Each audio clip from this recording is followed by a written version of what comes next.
Bueno, queridos amigos, muy buenas tardes. Un saludo muy especial a mis compañeros de este grupo de conferencistas y como lo que nos convoca es el cumpleaños profesional de Jaime, a Jaime un reconocimiento muy especial. 50 años por el suelo no son tan fáciles de juntar, sobre todo en una forma tan exitosa y tan profesional como lo ha hecho Jaime, que se ha convertido en un referente nacional de la geotecnia. A él mi reconocimiento, mi abrazo y los mejores deseos porque tengamos mucho tiempo de Jaime Suárez con nosotros compartiendo todas sus experiencias. Bueno, esta conferencia tiene un nombre muy simpático, Vida, Pasión y Muerte del edificio Bernavento. Es sobre un edificio que se construyó en Medellín en el año 2008, con la mala suerte de que el edificio nació mal, se comportó mal y finalmente pues tuvimos que darle la partida de función a pesar de tanta lucha que tuvimos. Entonces voy a mostrarles, a entrar un poquito en materia. Esta es la entrada del edificio Bernavento, que tenía un edificio de 19 niveles, 2 sótanos y 17 niveles de apartamentos. Y a la entrada que estamos viendo es la entrada al sótano superior, al lado izquierdo de la pantalla está la entrada al sótano inferior. Lo que vamos a ver es un recuento de los antecedentes entre el 2008 y el 2014, cuando empezamos a participar en este trabajo, la exploración y los análisis que realizamos, cómo se planteó un reforzamiento y cómo nos ganó la pelea. Y ya al final pues no tuvo más remedio que aceptar que nos lo había ganado, que habíamos perdido la pelea y que había que demoler el edificio. El edificio se ubica en el occidente de Medellín. Los que no conocen a Medellín les cuento que aquí el norte, hacia arriba, que va al río Medellín, que es un eje central que está canalizado. Al costado derecho es la zona muy conocida como el Poblado, pasando el río hacia el occidente, el oriente es a la derecha, pasando el río encontramos el aeropuerto Pola Herrera, que fue el aeropuerto de Medellín de muchos años. Ya hoy en día está convertido en un aeropuerto regional, porque Antioquia, nuestro departamento, es muy montañoso y muchos accesos a municipios del departamento es mejor hacerlos por vía aérea, por pequeñas avionetas que aterrizan en muchos municipios. A la izquierda del aeropuerto se encuentra el edificio Bernavento. Aquí está señalado como un pin y está en la parte baja de una formación de dunitas que conforma ese sector de la cordillera, el sector occidental. Si uno sube la cordillera y baja hacia el occidente, encuentra el río Cauca, por donde que está sobre una falla que se llama la falla Romeral. Estas son unas quebradas que son muy paralelas y corresponden a fallas secundarias de la misma de la falla Romeral, y por la hondonada de la derecha viene la quebrada Alta Vista, por la quebrada de la izquierda viene la quebrada Ana Díaz, y traen muchos materiales de aportes y deslizamientos de la parte alta, y este sector donde se encuentra el edificio Bernavento está conformado por flujos de lodos y escombros bastante descompuestos, muy antiguos. Aquí los llamamos residuales de flujo.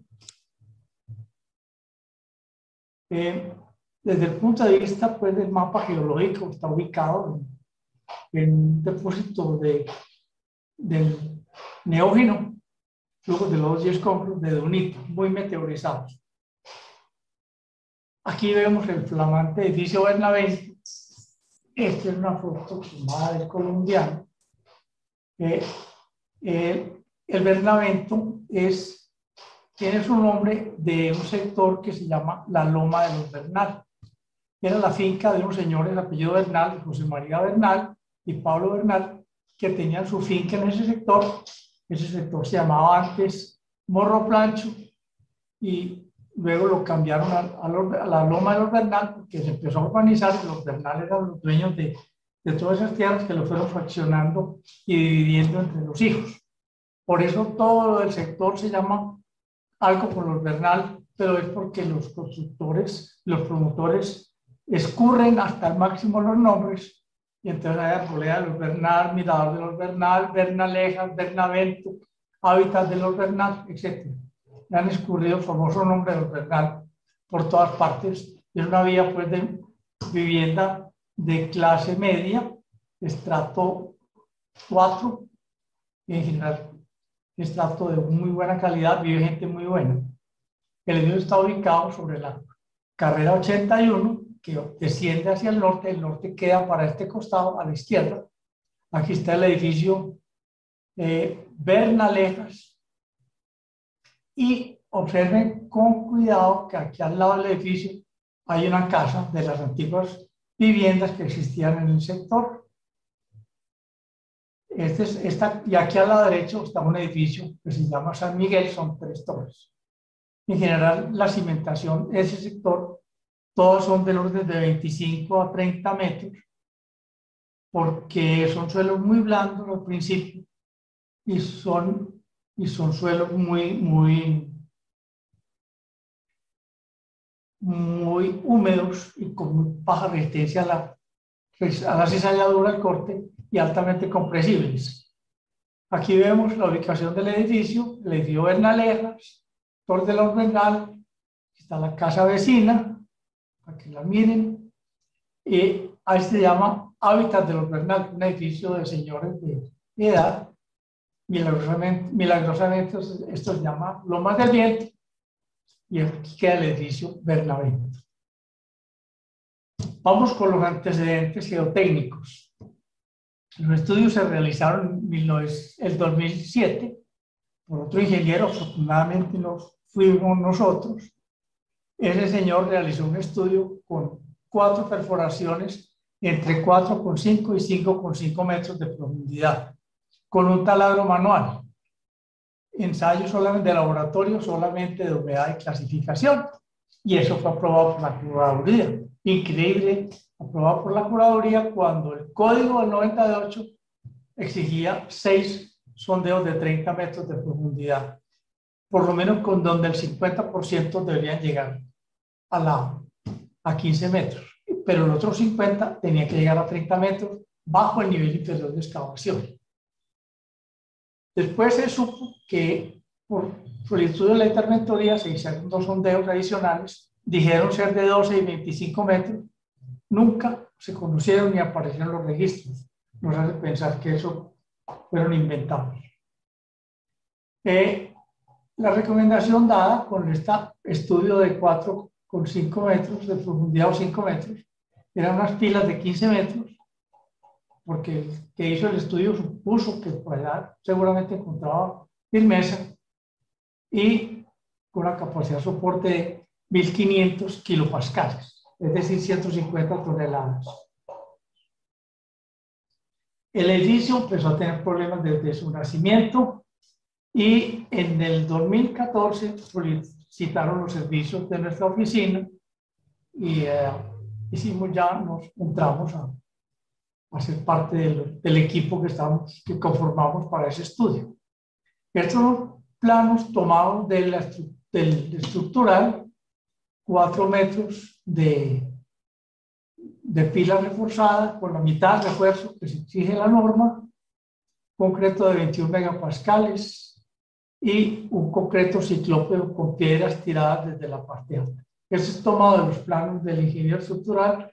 Aquí está resaltado que son 12 metros de la profundidad. Aquí se alcanza a ver una de las pilas con el refuerzo pues muy pobre. Decía que el diámetro de la campana abajo en las pilas o caisson, como los conocen en Bogotá, o como pozos indios, era de 3 metros y 3,30. Después verificamos y esas campanas al parecer no se hicieron o no se hicieron completos.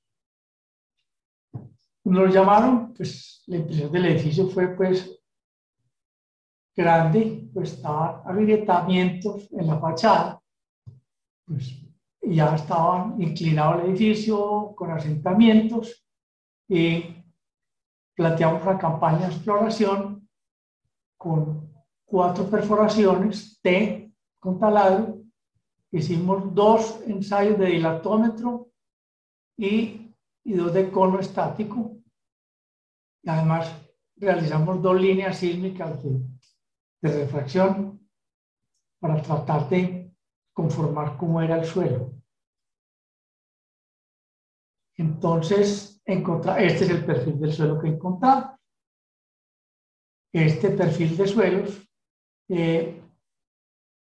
muestra el terreno cómo desciende hacia la parte de abajo.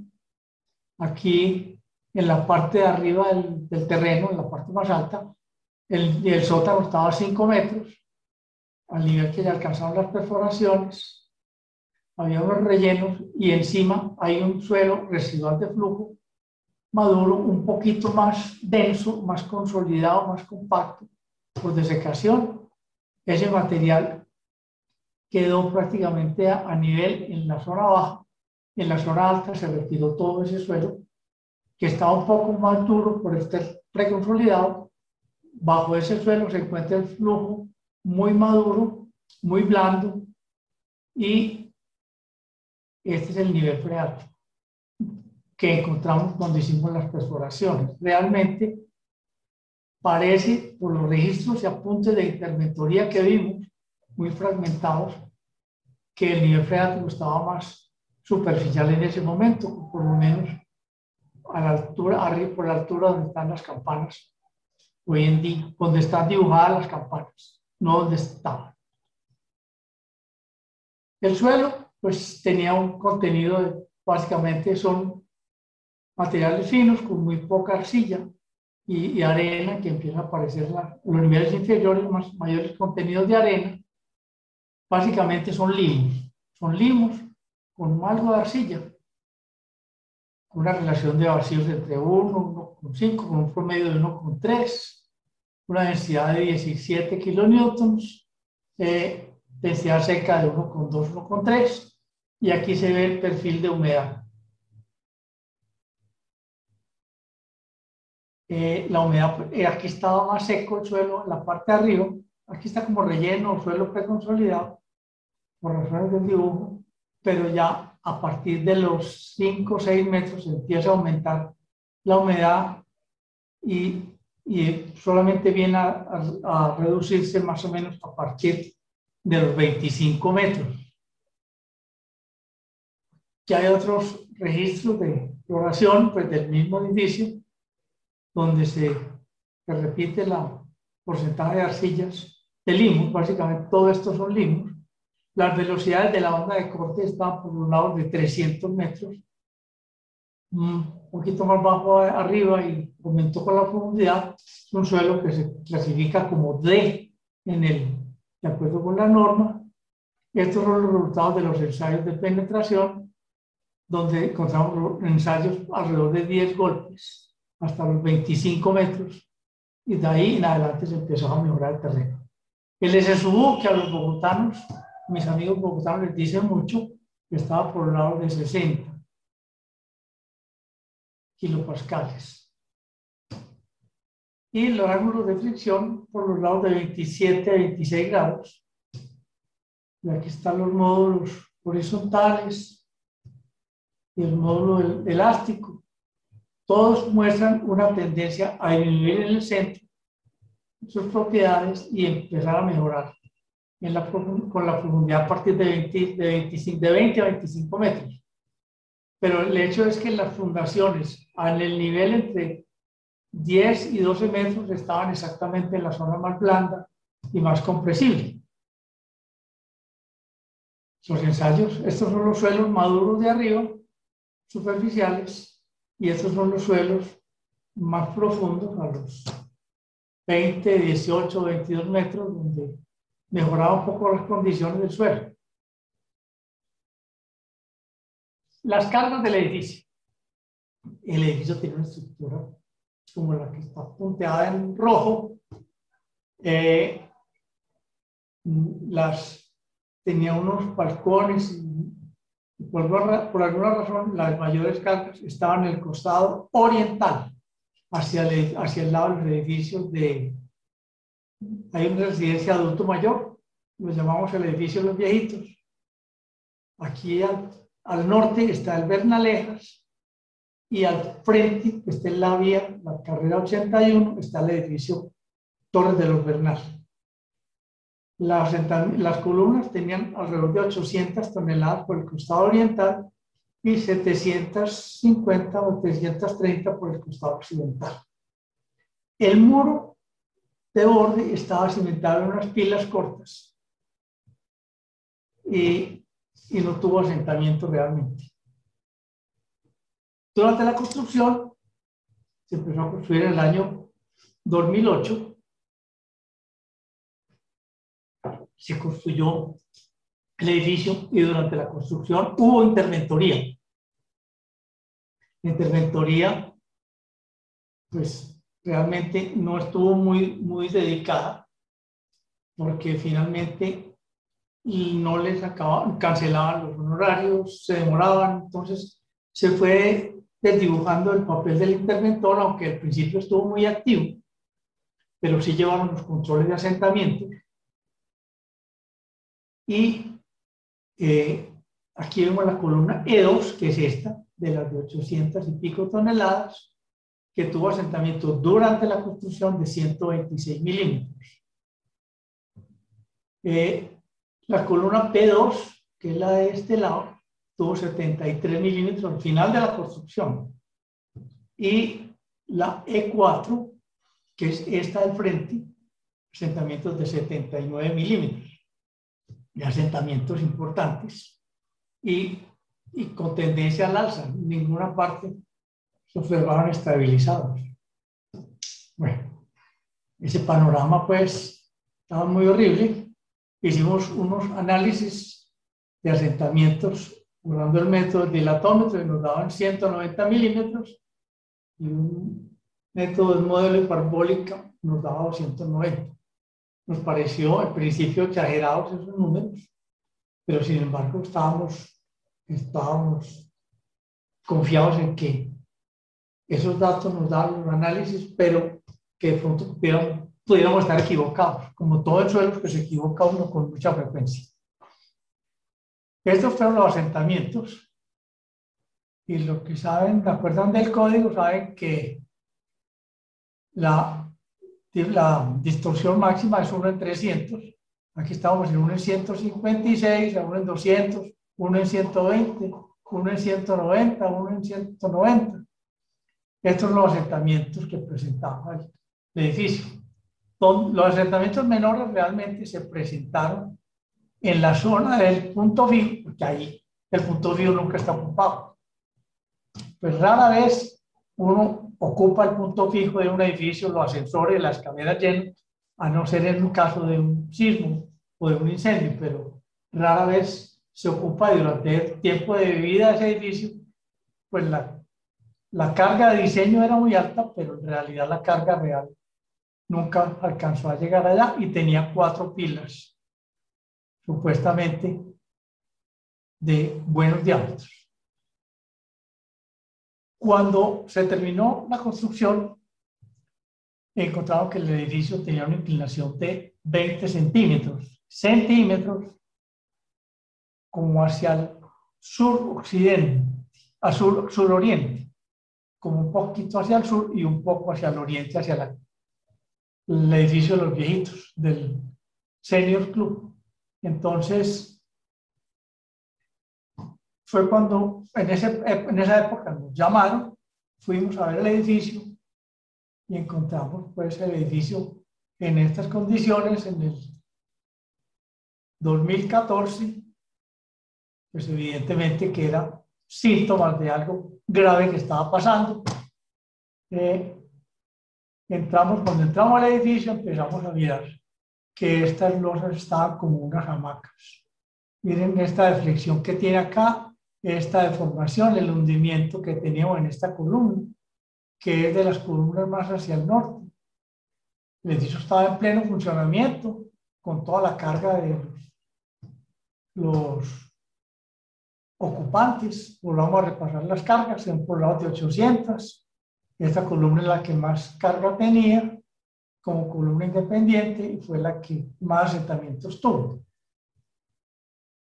Esta es la B2, que estaba al pie un nivel inferior, tenía 17 niveles de apartamentos, 2 niveles de sótanos y un nivel adicional para la salud social.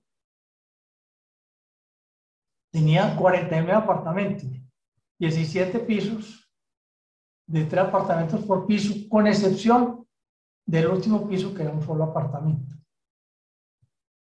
Aquí vemos otra vista de los asentamientos y las deformaciones, las distorsiones del edificio. Miren que este es el muro de cierre que está apoyado sobre unas pilas. Miren el desnivel que hay acá. Y los que estaban en el apartamento, pues les tenía que derramar la sopita porque esos apartamentos estaban muy inclinados. Esta es la columna B2. Esta es la columna que está más al sur, donde el asentamiento era muy alto. Había realmente una deformación muy grande y entonces decidieron no ocupar esos parqueaderos. Fue muy difícil tomar referencias de los asentamientos, pues no había mucha información, los propietarios, los constructores se habían ido, los propietarios no sabían de ese tema, entonces supusimos que el momento de entregar el edificio, cuando lo pintaron, estas rayas amarillas estaban a nivel, todas al mismo nivel, en todas las columnas del parqueadero. Entonces, ahí empezamos a medio armar el rompecabezas y tratamos con un topógrafo, que tampoco había dinero para un topógrafo, de que nos trajeran los niveles de la calle por allá lejos. Y bueno, y ahí tratamos de ir armando el rompecabezas de los asentamientos, que estaban muy inciertos. Las vigas, las viguetas, pues estaban muy deterioradas. Miren, estaban las viguetas. Estas estaban remendadas como con una pega, una pega loca, será pues antisísmica, no sé qué pega será esa.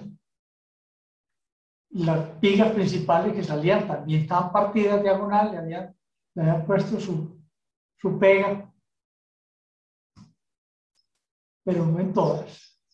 Y este es el cabezote o el cabezal de la columna, y aquí salían unas vigas acartiladas en algunas partes.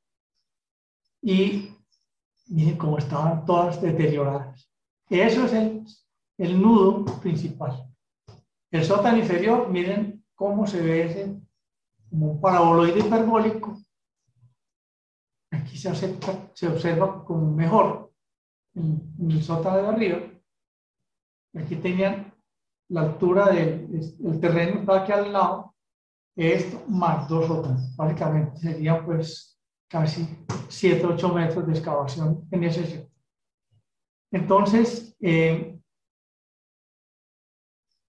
cuando se presentaron los asentamientos, con mucha inteligencia, el ingeniero estructural decidió reforzar los muros en arcilla, ladrillo, y le colocó unas varillas, las cuales las botó el edificio y las flectó. Y ahí vemos claramente, le había puesto unos humildes tacos que aguantan 1,5 toneladas y las cargas eran de 800 toneladas. De manera que con eso no iban a tener nada, excepto la conciencia, pero finalmente pues no sirvió para nada. Entonces empezamos a armar rompecabezas de los desplomes y empezamos a tratar de armar qué había pasado después del 2008 cuando se suspendieron los trabajos. La interventoría pues prácticamente abandonó el edificio porque no le cancelaban sus honorarios, que parece que los señores dueños del proyecto, que era el dueño de la casa asociado con el arquitecto, habían sacado todas las utilidades previstas, que eran un 30%, las habían sacado de todo el dinero que entraba y el edificio quedaba prácticamente desfinanciado. Entonces eso se hizo, por la gracia de Dios se terminó el edificio. En la mitad del camino tuvieron que pedir ayuda al banco. El banco les prestó un dinero a los propietarios para terminarlo. Finalmente es que el edificio venía pues enfermo por todos los lados. Entonces, desde cuando se estaba terminando la construcción en el 2008 y un año más tratamos de extrapolar al 2015. Realmente son unos días que se quedaron con un error de dibujo, pero ese era el incremento de los asentamientos que seguían creciendo y los asentamientos se incrementaron ya tomando lecturas, haciendo referencias con las pinturas del parqueadero y lo que podíamos hacer con un topógrafo que logramos conseguir que nos fuera un rato allá y nos hiciera niveles. Asentamientos se han incrementado en 241 milímetros en esta columna, 141 milímetros acá, 138. Esta parte no se había asentado, esta es la del punto fijo, pero ya las distorsiones eran enormes, muy grandes. El 2015. Entonces se conformó un grupo y este es el desplome estimado del 2015. Se hicieron los análisis con los ingenieros estructurales. Ahí ocurrió un caso muy particular y es que cuando fuimos al edificio convocaron una asamblea de copropietarios. Los copropietarios querían saber por boca de los ingenieros. Habían hecho un estudio inicial con un ingeniero estructural y me acababan de llamar a mí. Yo había caminado el edificio, mirado y tenía pues una impresión muy pobre de la situación. Y el ingeniero estructural que dio un parte de tranquilidad, les dijo: señores, estén tranquilos, y pueden permanecer sin problemas, el edificio no está grave, tiene algunas afectaciones, pero no vale la pena, estén tranquilos que ese edificio no presenta problemas. Cuando terminó su intervención dijeron bueno, que hable los ingenieros, el otro que vino. Y yo dije: hombre, yo con mucha pena, pero yo discrepo totalmente de mi compañero, a quien aprecio mucho, pero no, yo veo la situación muy grave, muy delicada y que no pueden permanecer aquí. Entonces se armó pues la revolución más grande en esa asamblea y decidieron buscar un tercer ingeniero para que opinara. Un ingeniero bastante bueno, que tenía unos familiares viviendo allá, y este ingeniero estructural muy minucioso, muy juicioso, un día me llamó a las 6 de la mañana y me dijo: Bernardo, aquí estoy casi que amanecido, revisé los cálculos y ese edificio se va a caer. Vamos a hacerlo desocupar enseguida. Estamos hablando del 2016. Entonces, vente a la oficina, vamos a desayunar juntos y nos hablamos del tema. Evidentemente, pues el hombre estaba con el pelo parado. Y decidimos que íbamos a llamar al edificio a que lo desocuparan.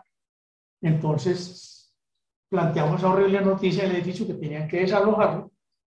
La gente no tenía mucho para dónde irse, pero empezaron a buscar cómo acomodarse. Es personas que habían pagado el apartamento con mucho esfuerzo, que lo estaban pagando con mucho esfuerzo. Cuando uno se pasa para un apartamento recién casado o jubilado, ya tiene que hacer rendir el peso hasta donde pueda. Los casados venden el carro, sacan la cesantía, le prestan los suegros. Todo el mundo estaba enculebrado con los amigos, con los familiares y además con el banco. Entonces, sin embargo, se fueron, aceptaron pues desocupar el edificio. En tiempo de 2 o 3 meses se desocupó y ya eso alivió un poquito las cargas. Y empezaron ya como a tomamos más posesión del edificio y en opinión de los estructurales, decían que el edificio era salvable con el alivio del retiro del 20% de la carga aproximadamente, que es la carga viva. No estaban los carros, la gente, todo el mundo había desocupado. Y medimos una deformación del edificio, medidos ya, pero parece que no está muy pues no se pudieron medir todas. Este dato de 28 centímetros acá, pero aquí tenía 61 centímetros, aquí tiene 26. Creo que esta deformación era muy grande y esta también era muy grande, pero no tuvimos confirmación, por eso no la pude incluir en este gráfico. Entonces ya empezamos a medir ya con el topógrafo y en un año, en agosto, abril del 18, de 17 al 18, se habían incrementado los asentamientos de 54 milímetros, en promedio 5 centímetros, se habían incrementado más hacia el costado oriental. Es decir, que el edificio estaba más inclinado hacia el edificio del hábitat de los Bernal, que es el edificio de adulto mayor.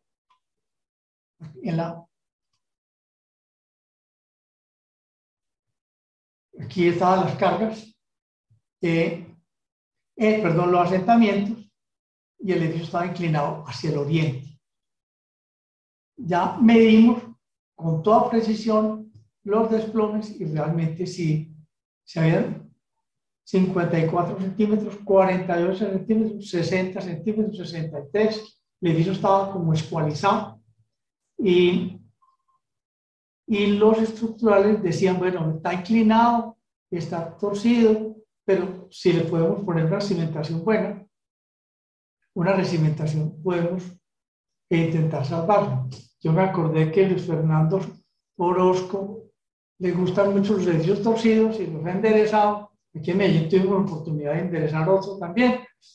Y había experiencia si era el caso, así se podía enderezar o si se manejaba el edificio con ese desplome. Y se cuadraban los pisos y se le incrementaban las cargas en algunas partes y se renivelaba por lo menos el interior del edificio.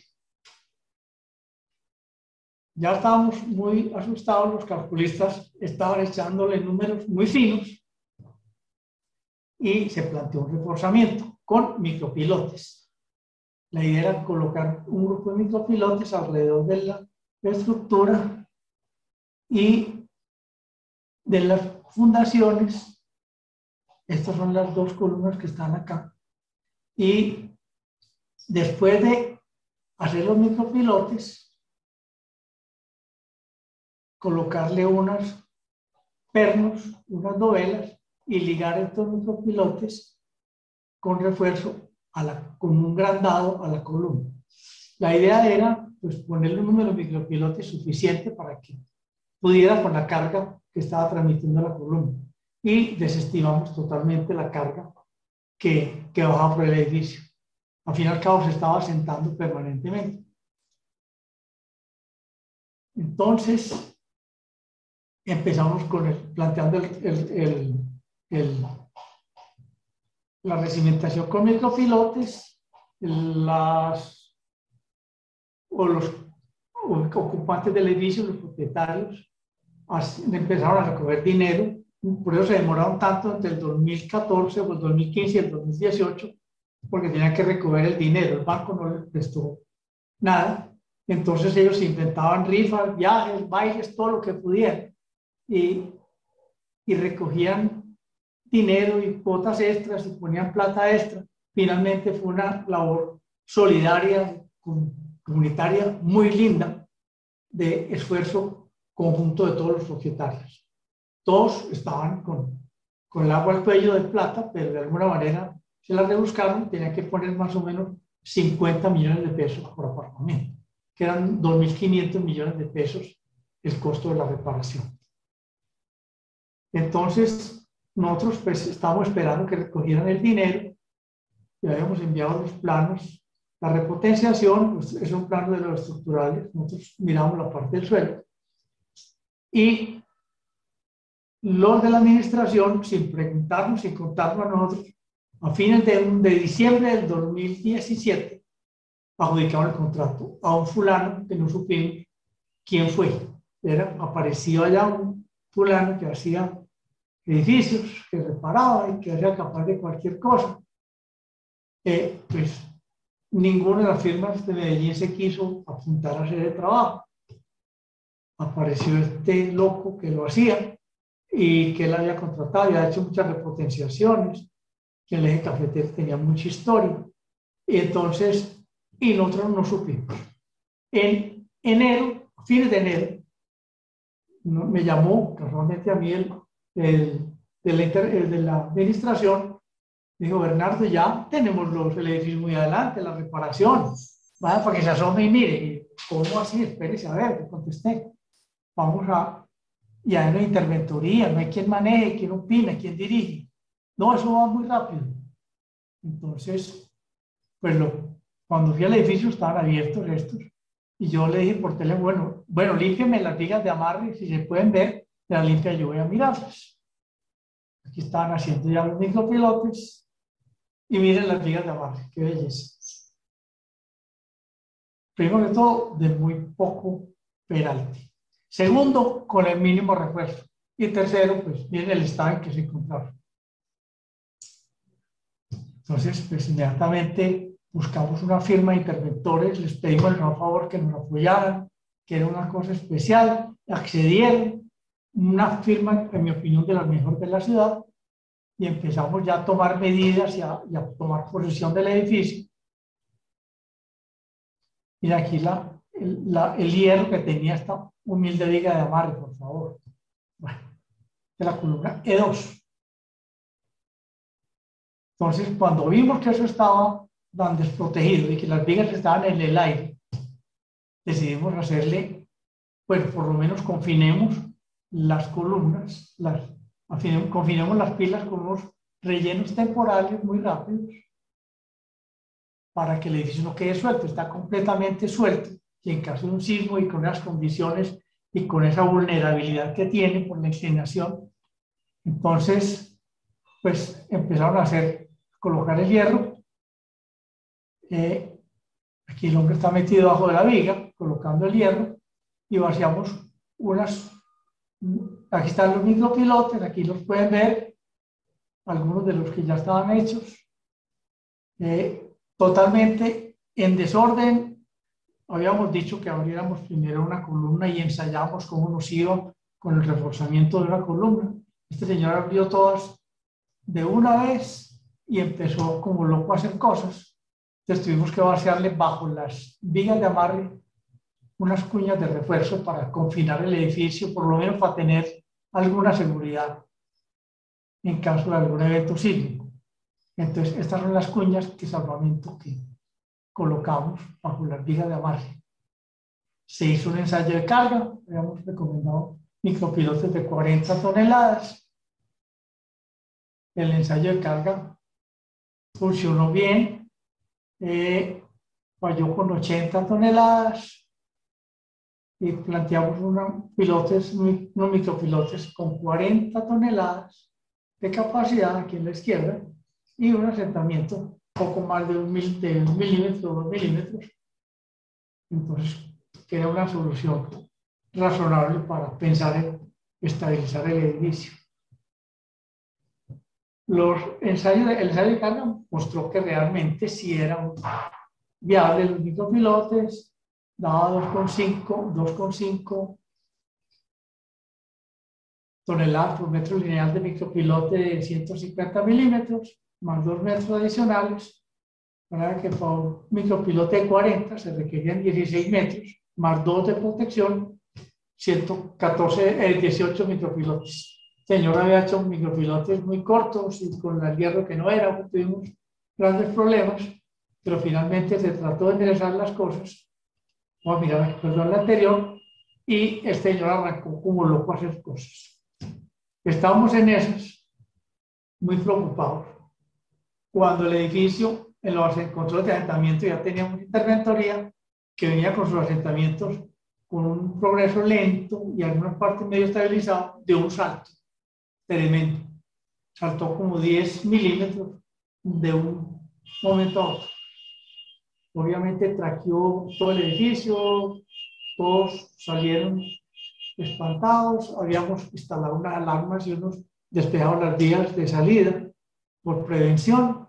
Efectivamente, pues se utilizaron todos los sirenas, los pitos, y cuando se presentó esta deformación, decidimos que debíamos hacer un retroanálisis juicioso del edificio con los estructurales, y los estructurales hicieron el análisis ya con el edificio inclinado, con estos asentamientos, con un modelo muy elaborado, y encontraron que el edificio estaba en las condiciones muy pobres. Este es el modelo que se hizo. Esta no es una vista desde otro lado, no es una perspectiva, es el edificio real en planta. Cada edificio, cada planta estaba movida o estaba desplazada respecto a la otra, la de abajo. Esta es la planta de cómo estaba el edificio. No sé, como que la ilusión óptica lo engaña, pero realmente es la planta del edificio. Entonces, pues ellos hicieron los cálculos, estaba pues compartiendo con ellos todo el tiempo, con los estructurales y con el estructural nuevo que llegó, que era muy juicioso. Medimos estas deflexiones, ya estaban en 15 centímetros, la columna B2, y encontramos que en ese momento, estas columnas deben estar falladas. Vamos a ver, revisémosla. Bueno, con estos datos que la columna tiene que haber fallado porque la inclinación del edificio y la redistribución de cargas del edificio estaba llevando a que las columnas del costado oriental, que eran las más cargadas, tomaran más carga porque el edificio estaba totalmente inclinado hacia allá. Este carro que se ve aquí era del ingeniero del constructor, muy confiado. Bueno, cuando estamos en esas, nos dice la interventora, acá revise y nos dice, sí señor, vas a revisar que hay dos columnas reventadas. Estas dos columnas reventadas con unas fallas diagonales, y me decía, y eso está fallado, pero está botando tronquitos de concreto. Y yo, bueno, sálgase todo el mundo, y vamos a ver qué hacemos. Llamamos al Departamento de Atención de Desastres de Medellín, y nos digo, no, llamen al alcalde. Llamamos al alcalde, que era Federico Gutiérrez, y nos dijo, oiga, esta noche yo estoy en Bogotá, pero regreso esta noche a las 8 de la noche. Nos espera la alcaldía y le dimos la noticia de que el edificio, que definitivamente esa era el acta de defunción del edificio. Tuvimos que dar un acta de defunción con mucho dolor, mucha tristeza. Es el esfuerzo del patrimonio de 49 familias, Dios mío. Bueno, en todo caso, había que ser realistas. Preferimos la vida humana a la de correr más riesgos. Entonces, y recomendamos al alcalde que desocupáramos el edificio Bernalejas, que queda al costado, el edificio del adulto mayor, que se llama Hábitat de los Bernal, y al frente, que es Torre de los Bernal, también por precaución que la desocupara. El alcalde pues tuvo la gallardía de irse esa noche de puerta en puerta a los edificios a pedirle que desalojaran y desocuparan el edificio. En esa noche, en las noches y el día siguiente, desocuparon todos los edificios y se hizo una consulta a los señores de la Universidad de los Andes que acaban de estudiar el problema de Space. Les mandamos la información, hablamos con ellos y en cuestión de 3 o 4 días conceptuaron que no había que hacer, que no había más remedio que demoler. Entonces, y tenemos el edificio en planta, el edificio famoso Torre de los Bernal, el Bernalejas, el edificio Hábitat de los Bernal y el Bernavento. Este edificio estaba faltando la segunda etapa, que era una L. Entonces se desocuparon estos 3 edificios, se les colocaron unas mallas protectoras y ya con la partida de función en firme, pues empezó la tarea de la demolición con los de Atila. Los de Atila, pues muy expertos en el tema, realmente descristadores. Esta es la fachada como se veía en el 2018, 14, en el 16 ya se veía, y ya en el 2018, en marzo, ya estaba mucho más pronunciado. Y miren los desplazamientos entre pisos, como se ven aquí notorios acá.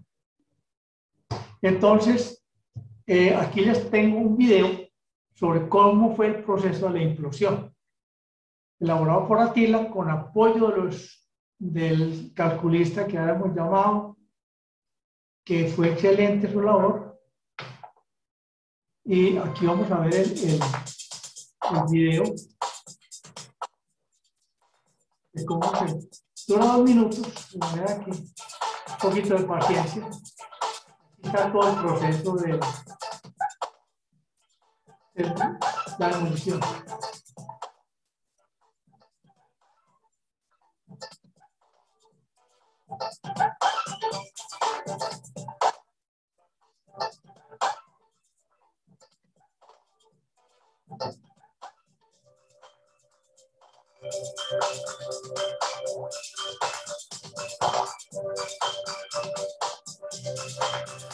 El único punto para caer era el lote de la casa vecina, que el municipio lo tuvo que comprar para que el edificio cayera sobre ese lote, porque verticalmente los escombros no cabían y se podían desplomar hacia la calle.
Bueno, esa hora coincidió con la inauguración del Mundial de Fútbol en Rusia. Ahora sí, vamos a ver ya la implosión. En el momento de la implosión, la alarma.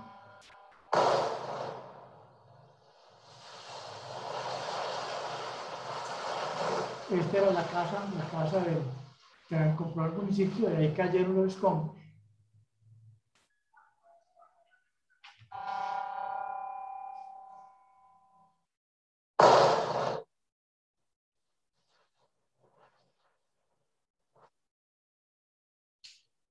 Bueno, vamos a las conclusiones.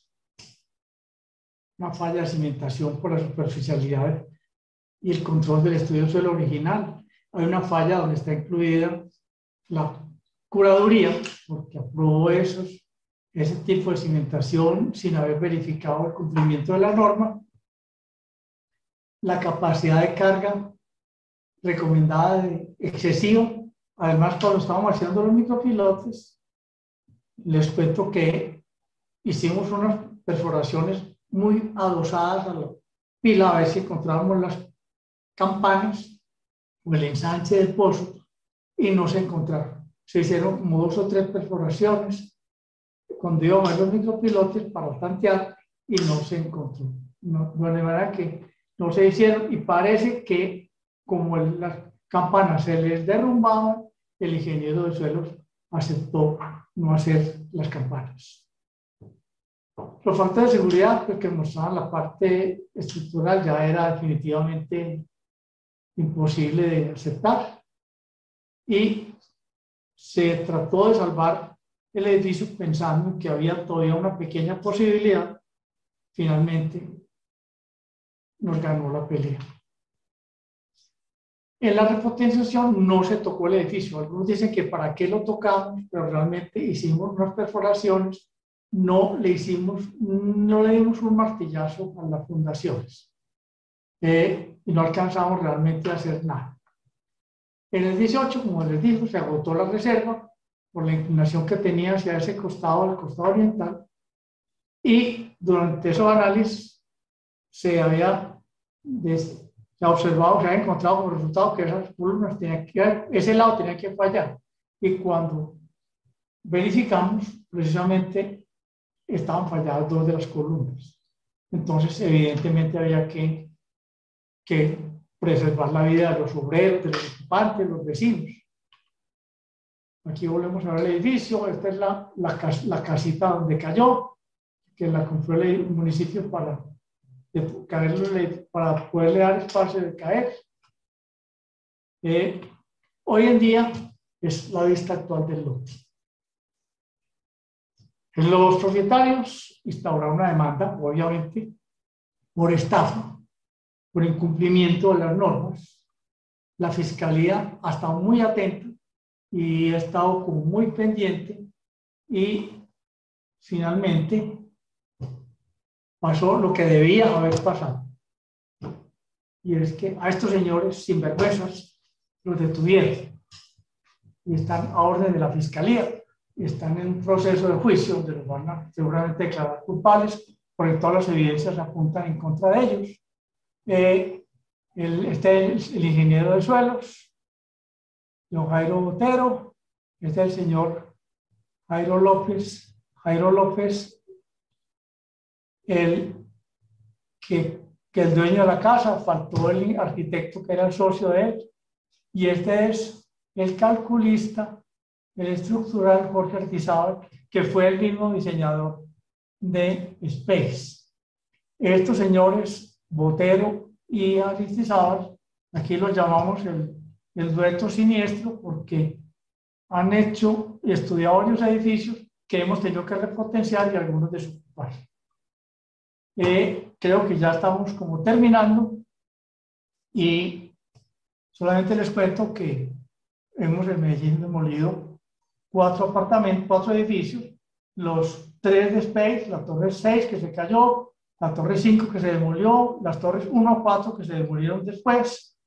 Después en Río Negro se demolió otro que llamaba edificio del Lago en Río Negro, el edificio Bernavento y probablemente otros edificios que hacen parte del mismo conjunto de Space, que ya están abandonados y fueron invadidos y desmantelados totalmente. Probablemente haya que tumbarlos también, o se toma la decisión de tumbarlos, pero es un proceso que está en este momento pendiente de definición. Pues hombre, muchísimas gracias a todos mis amigos, a todos los que son asistentes a esta charla.